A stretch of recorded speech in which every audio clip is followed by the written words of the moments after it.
പിറ്റേന്ന് കോളേജിൽ. ഇന്ന് ജോൺ ചേട്ടൻ്റെ പീരീഡ് ഏതവറാ? ശ്രീ അടുത്തിരിക്കുന്ന വൈശുവിനെ നോക്കി ചോദിച്ചു. ഇന്ന് ഉച്ച കഴിഞ്ഞിട്ടാ. അവൾ ശ്രീയെ നോക്കി മറുപടി പറഞ്ഞു. എടി, നീ ഇന്നലെ വീട്ടിൽ ചെന്നിട്ട് ആ ചാപ്റ്റർ നോക്കിയിരുന്നോ? ശ്രീ സംശയത്തോടെ വൈകയെ നോക്കി ചോദിച്ചു. ഞാൻ നോക്കിയില്ല, ഉച്ച കഴിഞ്ഞിട്ടല്ലേ, ഉച്ചയ്ക്ക് ചോറിനിട്ടിരുന്ന് നോക്കാം. അവൾ വലിയ താല്പര്യമില്ലാത്തതുപോലെ പറഞ്ഞു. അവർ വീണ്ടും ഓരോന്ന് സംസാരിച്ചു കൊണ്ടിരുന്നു. ഇന്നലെ ഡേവി കണ്ടെത്തിയ കാര്യം ഇപ്പോൾ പിള്ളേരോടൊന്നും പറയണ്ട എന്ന് ഡേവിയും ഡെന്നിയും ശ്രീയെ പറഞ്ഞ് വിലക്കിയിരുന്നു. അതുകൊണ്ട് അവൾ അത് പിള്ളേരോടൊന്നും പറയാൻ പോയില്ല. എല്ലാവരും സംസാരിച്ചു കൊണ്ടിരുന്നപ്പോഴാണ് പെട്ടെന്ന് ക്ലാസ് സൈലൻ്റ് ആയത്. ക്ലാസ് സൈലൻ്റ് ആയതും പിള്ളേർ 4 പേരും മുൻപിലേക്ക് നോക്കി. ബുക്കുമായിട്ട് കയറി വരുന്ന ജോണിനെ കണ്ടതും കുട്ടികളെല്ലാവരും ക്ലാസ്സിൽ എഴുന്നേറ്റ് നിന്നു. അവൻ ചിരിയോടെ എല്ലാവരോടും ഇരിക്കാൻ പറഞ്ഞു. ശരിക്കും എൻ്റെ പീരീഡ് ഉച്ച കഴിഞ്ഞിട്ടാണ്. പക്ഷേ നിങ്ങളെ അക്കൗണ്ടൻസി പഠിപ്പിക്കുന്ന വിനീത മിസ്സ് കുഞ്ഞിന് പനിയായിട്ട് ഹോസ്പിറ്റലിൽ കൊണ്ടുപോയി. അതുകൊണ്ട് മിസ്സിൻ്റെ ഈ പീരീഡ് ഞാനാണ് എടുക്കുന്നത്. ഉച്ച കഴിഞ്ഞിട്ട് മിസ്സ് വരികയാണെങ്കിൽ എൻ്റെ പീരീഡ് ഞാൻ മിസ്സിന് കൊടുക്കും. ഇല്ലെങ്കിൽ അതും കൂടി ഞാൻ തന്നെയായിരിക്കും എടുക്കുന്നത്. നിങ്ങൾക്കാർക്കും ബോറൊന്നും ആവില്ലല്ലോ അല്ലേ? അവൻ ചിരിയോടെ എല്ലാവരെയും നോക്കി ചോദിച്ചു. 2 പീരീഡും സാർ എടുക്കുകയാണെങ്കിൽ ഞങ്ങൾക്ക് സന്തോഷമേ ഉള്ളൂ. കുട്ടികളെല്ലാവരും ഒരേ സ്വരത്തിൽ തന്നെ മറുപടി പറഞ്ഞു. ഓ, അത്രയ്ക്ക് ഇഷ്ടമാണോ എൻ്റെ ക്ലാസ്? അവൻ ചിരിച്ചുകൊണ്ട് അവരോട് ചോദിച്ചു. സാർ പൊളിയല്ലേ, സാറിൻ്റെ ക്ലാസ് ഞങ്ങൾക്ക് ബോറടിക്കില്ല. അതിലൊരു ആൺകുട്ടി അവനെ നോക്കി പറഞ്ഞു. ഓ, അങ്ങനെയാണോ? അപ്പോൾ ഞാനിന്നലെ പഠിപ്പിച്ചതൊക്കെ നിങ്ങളെല്ലാവരും പഠിച്ചിട്ടായിരിക്കും വന്നത് അല്ലേ? സാറിനെ ഇഷ്ടപ്പെടുമ്പോൾ സാറിൻ്റെ സബ്ജക്റ്റും ഇഷ്ടപ്പെടുമെന്നല്ലേ? അവൻ എല്ലാവരെയും നോക്കി ചോദിച്ചതും അവരെല്ലാവരും പരസ്പരം നോക്കി. നീ പഠിച്ചോ? ശ്രീ അടുത്തിരിക്കുന്ന വൈഷ്ണവിനെ നോക്കി ചോദിച്ചു. ഇന്നലെ പഠിപ്പിച്ചത് ചെറുതായിട്ടൊരു ഓർമ്മയിലുണ്ട്. രാത്രിയിൽ വീട്ടിൽ ചെന്നിട്ട് ഞാൻ ജസ്റ്റ് ഒന്ന് വായിച്ചു നോക്കിയിട്ടുണ്ടായിരുന്നു. അവൾ തിരികെ ശ്രീയോട് മറുപടി പറഞ്ഞു. ഞാനും ഒന്ന് വായിച്ചു വെച്ചിട്ടേ ഉള്ളൂ. നേഹ അവരെ നോക്കി മറുപടി പറഞ്ഞു. കുട്ടികളെല്ലാവരും അവൻ ചോദ്യം ചോദിക്കാൻ തുടങ്ങിയതും പരസ്പരം നോക്കാൻ തുടങ്ങി. നിങ്ങൾ ആരും ഇങ്ങനെ പേടിക്കുകയൊന്നും വേണ്ട. ഉത്തരം പറഞ്ഞില്ല എന്ന് കരുതി ഞാൻ ക്ലാസ്സിൽ നിന്നും ഇറക്കി വിടാനൊന്നും ഉദ്ദേശിക്കുന്നില്ല. ഞാൻ ഇന്നലെ പഠിപ്പിച്ചത് എന്തായാലും നിങ്ങൾക്ക് ഓർമ്മയുണ്ടാകുമല്ലോ. ജസ്റ്റ് നിങ്ങൾക്ക് മനസ്സിലായ കാര്യം മലയാളത്തിലെങ്കിലും എന്നോടൊന്ന് പറഞ്ഞാൽ മതി. അല്ലാതെ എക്സാക്റ്റ് അതുപോലെ തന്നെ കാണാപ്പാഠം പഠിച്ച് പറയുകയൊന്നും വേണ്ട. അവരുടെ പേടി കണ്ട് അവൻ എല്ലാവരെയും നോക്കി പറഞ്ഞതും അത് കേട്ട് എല്ലാവർക്കും കുറച്ച് സമാധാനമായി. അവരെല്ലാവരും ചിരിയോടെ അവനെ നോക്കി തലയാട്ടി. ഓക്കെ, അപ്പോൾ എല്ലാവരും ടെക്സ്റ്റ് ഒന്ന് മടക്കിക്കേ. എത്ര പേർക്ക് ഇന്നലെ എൻ്റെ ക്ലാസ് മനസ്സിലായെന്ന് ഞാനൊന്ന് നോക്കട്ടെ. അവൻ പറഞ്ഞതും എല്ലാവരും ടെക്സ്റ്റ് ബുക്ക് മടക്കി വെച്ചിട്ട് അവൻ്റെ മുഖത്തേക്ക് തന്നെ നോക്കിയിരിക്കാൻ തുടങ്ങി. വൈക ടെക്സ്റ്റ് അടച്ചു വയ്ക്കാനൊന്നും പോയില്ല. അവൾ ടെക്സ്റ്റ് അതുപോലെ തന്നെ തുറന്നു വെച്ചു. Definition of management. അവൻ മുൻപിലിരിക്കുന്ന ഒരു പെൺകുട്ടിയെ നോക്കി ചോദിച്ചതും ആ പെൺകുട്ടിയെ എഴുന്നേറ്റ് നിന്ന് മാനേജ്മെൻറ്റിൻ്റെ ഒരു ഡെഫിനിഷൻ പറഞ്ഞു. ഓക്കെ, ഗുഡ്, ഇരിക്ക്. അവൻ പറഞ്ഞതും അവൾ ചിരിയോടെ അവിടെ ഇരുന്നു. What the scope of management? അവൻ വൈകയുടെ നേരെ വിരൽ ചൂണ്ടി പറഞ്ഞതും അവൾ ബെഞ്ചിൽ നിന്നും എഴുന്നേറ്റു. അവൾ അവൻ്റെ ടെക്സ്റ്റ് പോലും ഒന്ന് വായിച്ചു നോക്കിയിട്ടില്ലായിരുന്നു. എനിക്കറിയില്ല. അവൾ എഴുന്നേറ്റ് നിന്ന പാടെ അവൻ്റെ മുഖത്തേക്ക് നോക്കി പറഞ്ഞു. അങ്ങനെ ഒരു ഉത്തരം ടെക്സ്റ്റ് ബുക്കിൽ ഇല്ലല്ലോ. അവൻ അവളുടെ അടുത്തേക്ക് ചെന്ന് കൈകൾ മാറിൽ കെട്ടി പുരികം പൊക്കി ചോദിച്ചു. എനിക്കതിൻ്റെ ഉത്തരം അറിയില്ല എന്നാ പറഞ്ഞത്. അവൾ അവൻ്റെ മുഖത്തേക്ക് നോക്കി നിശ്ചയത്തോടെ പറഞ്ഞു. എന്തുകൊണ്ടറിയില്ല? അവൻ വീണ്ടും അവളുടെ മുഖത്തേക്ക് നോക്കി പുരികം പൊക്കി. സാർ ഇന്നലെ പഠിപ്പിച്ചപ്പോൾ എനിക്ക് വയ്യായിരുന്നു. ഞാനിവിടെ കിടക്കുകയായിരുന്നു. അവൾ അവനെ നോക്കി മറുപടി നൽകി. തനിക്ക് ഇന്നലെ വയ്യായിരുന്നു എന്നുള്ളത് ശരി. തനിക്ക് വീട്ടിൽ ചെന്നിട്ട് ഈ ടെക്സ്റ്റ് ഒന്ന് തുറന്നു നോക്കാലോ അല്ലേ? തന്നെയല്ല, തൻ്റെ ട്വിൻ സിസ്റ്റർ അല്ലേ ഇത്. തനിക്ക് പഠിക്കണമെന്ന് ആഗ്രഹം ഉണ്ടായിരുന്നുവെങ്കിൽ താൻ ഈ കുട്ടിയോട് ചോദിച്ചു മനസ്സിലാക്കിയേനെ. ഇന്നലെ വൈക വീട്ടിൽ വന്നിട്ട് ടെക്സ്റ്റ് വായിച്ചിരുന്നോ? അവൻ സംശയത്തോടെ വൈഷുവിനെ നോക്കി ചോദിച്ചു. അത് സർ, വായിച്ചിരുന്നു. വൈഷു അവളെ സപ്പോർട്ട് ചെയ്തുകൊണ്ട് പറഞ്ഞു. വായിച്ചിരുന്നുവെങ്കിൽ ഇതിൻ്റെ ഉത്തരം വൈക പറഞ്ഞേനെ. കാരണം ഞാൻ ഇന്നലെ ക്ലാസ്സിൽ പറഞ്ഞതാണ് ഇതിനകത്തുള്ള കണ്ടന്റ് നിങ്ങൾ പഠിച്ചില്ലെങ്കിലും പോയിന്റ്സ് പഠിച്ചിരിക്കണമെന്ന്. എത്ര സിമ്പിളായിട്ടാണ് ഇതിൻ്റെ പോയിന്റ്സ് ഓരോന്നും ഇതിൽ കൊടുത്തിരിക്കുന്നത്. ഞാൻ പഠിപ്പിച്ചില്ലെങ്കിൽ പോലും നിങ്ങൾക്ക് പഠിക്കാൻ പറ്റുന്നത് പോലെയാണ് ഈ ബുക്കിൽ ഓരോ പോയിന്റ്സും കൊടുത്തിരിക്കുന്നത്. എന്നിട്ട് അതുപോലും പഠിക്കാൻ വയ്യ. എങ്കിൽ ക്ലാസ്സിൽ ഞാൻ പഠിപ്പിക്കുമ്പോൾ ശ്രദ്ധിച്ചിരിക്കാനും അതിനും വയ്യ. ഇതിനൊന്നും വയ്യെങ്കിൽ പിന്നെ താൻ എന്തിനാ ഒരുങ്ങിക്കെട്ടിയെന്നും കോളേജിലേക്ക് വരുന്നത്? അവൻ ദേഷ്യത്തോടെ അവളുടെ മുഖത്തേക്ക് നോക്കി ചോദിച്ചു. അവൾ അതിന് ഉത്തരവൊന്നും പറയാതെ ബാഗുമായിട്ട് ക്ലാസ്സിൽ നിന്നും ഇറങ്ങിപ്പോകാൻ തുടങ്ങി. തൻ്റെ ഒരു തെറ്റ് തന്നോട് ചൂണ്ടിക്കാണിക്കുമ്പോൾ ക്ലാസ്സിൽ നിന്നും ഇങ്ങനെ ഇറങ്ങിപ്പോകാനാണോ താൻ പഠിച്ചിട്ടുള്ളത്? തന്നോട് ഏത് ടീച്ചേഴ്സ് സംസാരിച്ചാലും താൻ ഇതുപോലെയാണോ ചെയ്യുന്നത്? അല്ലെങ്കിലും എപ്പോഴും മറ്റുള്ളവരെ കളിയാക്കിയുള്ള ശീലമല്ലേ തനിക്കുള്ളൂ? അവൻ ദേഷ്യത്തോടെ തന്നെ അവളെ നോക്കി പറഞ്ഞു. സാറിനിപ്പോൾ എന്താ വേണ്ടത്? ഞാൻ ഈ ക്ലാസ്സിൽ നിന്ന് ഇറങ്ങിപ്പോകണമെങ്കിൽ പോകാം. പഠിക്കുന്ന ഇത്രയും കുട്ടികൾ സാറിൻ്റെ മുൻപിലുണ്ടല്ലോ. അതിൻ്റെ കൂടെ പഠിക്കാത്ത ഞാൻ വേണ്ട. പിന്നെ എനിക്ക് തോന്നുമ്പോൾ ഞാൻ പഠിക്കും, പഠിക്കാതിരിക്കും. പഠിപ്പിക്കുക എന്നതാണ് സാറിൻ്റെ ജോലി. പഠിക്കണോ വേണ്ടായോ എന്ന് തീരുമാനിക്കുന്നത് ഞാനാണ്. സാറ് പഠിപ്പിക്കുന്നതിൻ്റെ ശമ്പളം മാസാവസാനം കൃത്യമായിട്ട് കയ്യിലോട്ട് കിട്ടുന്നുണ്ടല്ലോ. തൽക്കാലം സാർ അത് നോക്കിയാൽ മതി. പൈസ കൊടുത്ത് പഠിക്കുന്ന ഞാൻ പഠിക്കണോ വേണ്ടായോ എന്ന് ഞാൻ തീരുമാനിച്ചോളാം. പിന്നെ ഞങ്ങൾ ഓരോ കുട്ടികളും എണ്ണിക്കൊടുക്കുന്ന ക്യാഷല്ലേ സാറ് കയ്യിലോട്ട് വാങ്ങുന്നത്. അപ്പോൾ കൂടുതൽ അധികാരമൊന്നും എന്നോട് വേണ്ട. അവൾ ദേഷ്യത്തോടെ തന്നെ അവൻ്റെ മുഖത്തേക്ക് നോക്കി പറഞ്ഞു. വൈഗ, നീ എന്തൊക്കെയാ പറയുന്നത്? അവിടെ ഇരിക്കേ. വൈശു അവളുടെ കയ്യിൽ പിടിച്ച് അവളെ അവിടെ ഇരുത്താൻ ശ്രമിച്ചുകൊണ്ട് പറഞ്ഞു. വിടടി, നിനക്ക് ഇയാൾ വലിയ ആളായിരിക്കും, പക്ഷേ എനിക്ക് അങ്ങനെയൊന്നുമല്ല. ഇയാൾ മനഃപൂർവ്വം തന്നെയാ എന്നോടിപ്പോൾ ഈ ചോദ്യം ചോദിച്ചത്. ഇത്രയും കുട്ടികൾ ഈ ക്ലാസ്സിലുണ്ടായിരുന്നു. ഇവരെല്ലാവരും ഇന്നലെ ഈ സാറിൻ്റെ ക്ലാസ് കേട്ടുകൊണ്ടിരുന്നതല്ലേ. ഞാൻ മാത്രമല്ലേ സാറിൻ്റെ ക്ലാസ് കേൾക്കാതെ എനിക്ക് വയ്യാതെ ഇവിടെ കിടന്നത്. എന്നിട്ട് സാർ ഇപ്പോൾ ഈ ചോദ്യം എന്നോട് വന്ന് ചോദിക്കണമെങ്കിൽ അത് മനഃപൂർവ്വം എന്നെ അപമാനിക്കാൻ തന്നെയാ. എന്നോട് ചോദിച്ചാൽ ഞാനിതിൻ്റെ ഉത്തരം പറയില്ലെന്നും അതുവഴി എന്നെ അപമാനിക്കാമെന്നും സാറങ്ങ് തീരുമാനിച്ചു. അതുപോലെ തന്നെ സാറ് ചെയ്യുകയും ചെയ്തു. ഇങ്ങേർക്ക് സന്തോഷമാവുകയും ചെയ്തു. അവൾ ദേഷ്യത്തോടെ അവനോട് പറഞ്ഞു. അവൾ പറയുന്നത് ഓരോന്നും കേട്ട് പരസ്പരം നോക്കിയിരിക്കുകയാണ് ആ ക്ലാസ്സിലെ മുഴുവൻ കുട്ടികളും. വൈഗ, നീ ആരോടാ ഈ സംസാരിക്കുന്നതെന്ന് നിനക്ക് ബോധ്യമുണ്ടോ? ശ്രീ എഴുന്നേറ്റ് അവളെ സമാധാനിപ്പിക്കാൻ ശ്രമിച്ചുകൊണ്ട് പറഞ്ഞു. ശ്രീ, നീ ഇക്കാര്യത്തിൽ ഇടപെടണ്ട. ഇയാൾക്കെന്നും എന്നെ കളിയാക്കുകയും വിഷമിപ്പിക്കുകയും ഒക്കെ ചെയ്യുന്നതാണ് ഇഷ്ടം. ശരിയാ, ഞാനൊരു തെറ്റ് ചെയ്തിട്ടുണ്ട് എന്ന് കരുതി അപമാനിക്കാൻ കിട്ടുന്ന എല്ലാ സമയവും എന്നെ ഇങ്ങനെ അപമാനിക്കേണ്ട കാര്യമൊന്നുമില്ല. എല്ലാത്തിനും ഒരു പരിധിയുണ്ട്.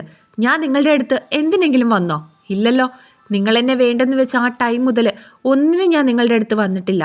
പിന്നെ എന്ത് കാര്യത്തിനാ നിങ്ങൾ എല്ലാ സമയവും എന്നെ ഇങ്ങനെ കളിയാക്കാൻ നിൽക്കുന്നത്? അതുകൊണ്ട് നിങ്ങൾക്കതാ നേട്ടം കിട്ടുന്നത്. അവൾ ദേഷ്യത്തോടെ അവൻ്റെ മുഖത്തേക്ക് നോക്കി ചോദിച്ചു. അവളുടെ ചോദ്യം കേട്ട് പിള്ളേരെല്ലാവരും ഞെട്ടി. വൈകിയും അവനും തമ്മിൽ ഇവിടെ വന്നു കഴിഞ്ഞുള്ള പരിചയമല്ലെന്ന് അവളുടെ വാക്കുകളിൽ നിന്നും എല്ലാവർക്കും നല്ലതുപോലെ വ്യക്തമായിരുന്നു. കഴിഞ്ഞോ നിന്റെ പ്രഹസനവും പ്രസംഗവും ഒക്കെ? അവൻ കൈകൾ മാറിൽ കെട്ടി അവളെ നോക്കി ചോദിച്ചു. അത് കേട്ടവൾ ദേഷ്യത്തോടെ അവൻ്റെ മുഖത്തേക്ക് നോക്കി. Get out from my class. അവൻ ദേഷ്യത്തോടെ പുറത്തേക്ക് കൈകൾ ചൂണ്ടി അവളോട് പറഞ്ഞു. അവൾ ചുവന്ന ദേഷ്യത്തിലുള്ള മുഖവും നിറഞ്ഞ കണ്ണുകളുമായി അവൻ്റെ മുഖത്തേക്ക് നോക്കി. ചേട്ടാ. വൈശു ദയനീയമായി അവനെ നോക്കി വിളിച്ചു. അവൻ അതേ ദേഷ്യത്തോടെ തന്നെ വൈശുവിനെ നോക്കി.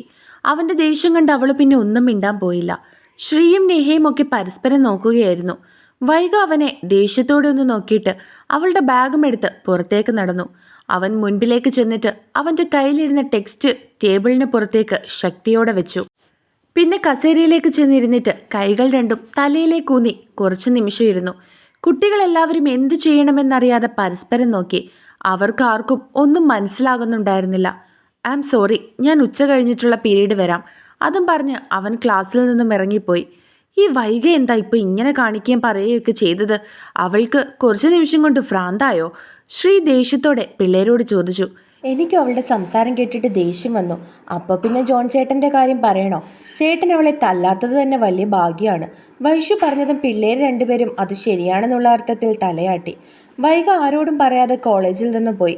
അവൻ സ്റ്റാഫ് റൂമിലേക്കും പോയിരുന്നു. അവന് വിഷമവും സങ്കടവും ദേഷ്യവും ഒക്കെ വന്നിരുന്നു.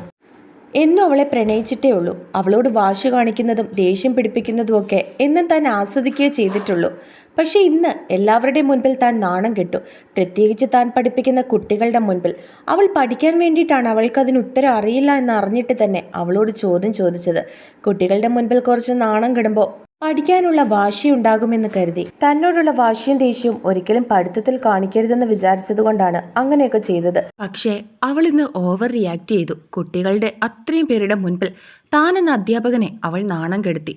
അവനത് ഓർക്കും തോറും വല്ലാത്ത വിഷമം തോന്നി. താൻ ഏറ്റവും ആഗ്രഹിച്ച് ചൂസ് ചെയ്തൊരു മേഖലയാണ് അധ്യാപനം. മറ്റൊരു ജോലിയും നോക്കാതെ ഇതിലേക്ക് വന്നത് തന്നെ പഠിപ്പിക്കുന്നത് അത്രയും ക്രേസ് ആയതുകൊണ്ടാണ്. അവൻ ഓരോന്നും ആലോചിച്ചുകൊണ്ടിരുന്നു. നീ വൈകി ഒന്ന് വിളിക്ക് വൈശു.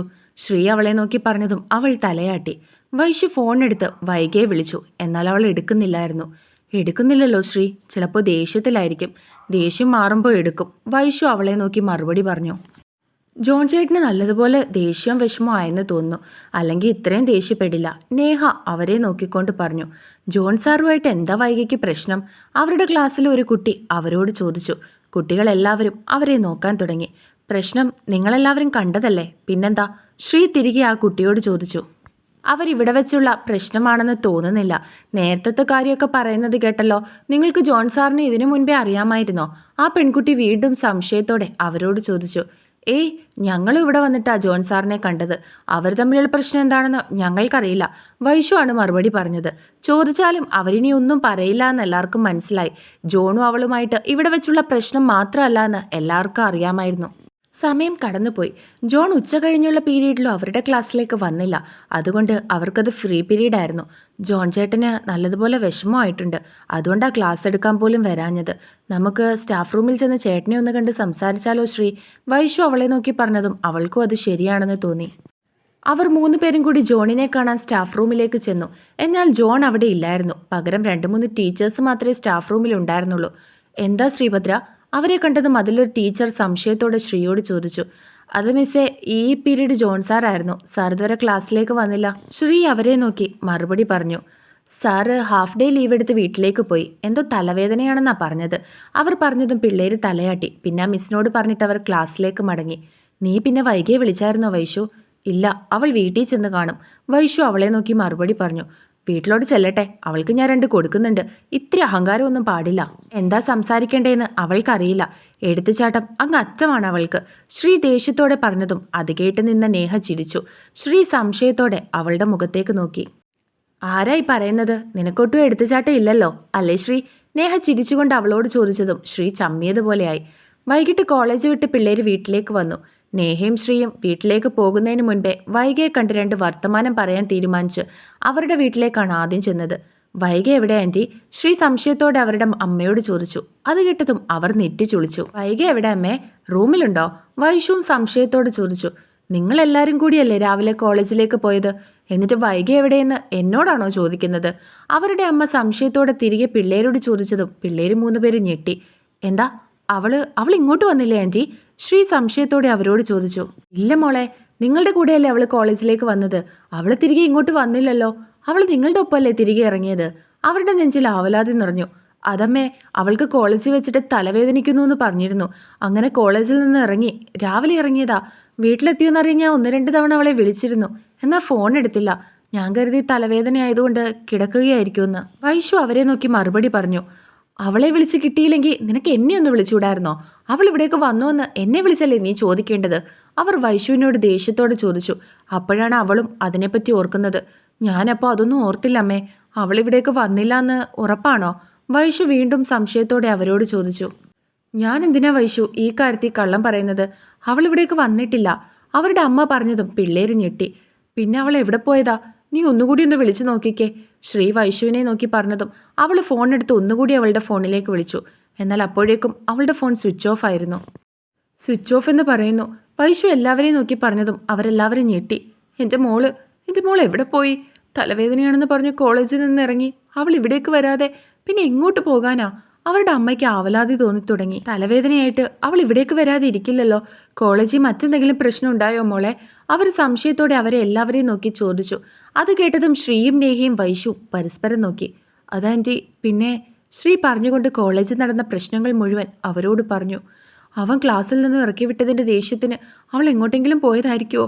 എനിക്ക് പേടിയാവുന്നു മോളെ. നീ ചേട്ടനെ ഒന്ന് വിളിക്ക്. അവർ ആവലാതിയോടുകൂടി വൈഷുവിനോട് പറഞ്ഞു. അവൾ അവരുടെ അച്ഛനെ വിളിക്കാൻ പോയതും ശ്രീ കാര്യങ്ങളൊക്കെ വിളിച്ച് ഡെന്നിയോട് പറഞ്ഞു. കട്ടിലിൽ എന്തോ ആലോചനയോടുകൂടി ഡ്രസ്സ് പോലും മാറാതെ കിടക്കുകയാണ് ജോൺ. എന്താ ഡെന്നി? ഡെന്നി അവനെ വിളിച്ചതും അവൻ സംശയത്തോടെ ഫോൺ എടുത്ത് ചോദിച്ചു. നീ എവിടെയാ? ഞാൻ വീട്ടിലുണ്ട്. എന്താടാ? അവൻ സംശയത്തോടെ ചോദിച്ചു. നീയും വൈകിയായിട്ട് കോളേജിൽ നിന്ന് പ്രശ്നം നടന്നു അല്ലേ? എടാ അത് ജോൺ എന്തു പറയണമെന്നറിയാതെ കുഴഞ്ഞു. നീ ഒന്നും പറയാൻ നിൽക്കണ്ട. ശ്രീ ഇപ്പോൾ വിളിച്ചിരുന്നു. വൈഗ കോളേജിൽ നിന്നും ഇറങ്ങിയതിന് ശേഷം വീട്ടിലേക്ക് ഇതുവരെ വന്നിട്ടില്ല. പിള്ളേർ അവരുടെ അടുത്ത് ചെന്നപ്പോഴാണ് അവൾ രാവിലെ കോളേജിൽ നിന്ന് ഇറങ്ങിയിട്ട് ഇതുവരെയായിട്ട് വീട്ടിലേക്ക് വന്നില്ല എന്നറിഞ്ഞത്. ഡെന്നി പറഞ്ഞതും ജോൺ ഞെട്ടി.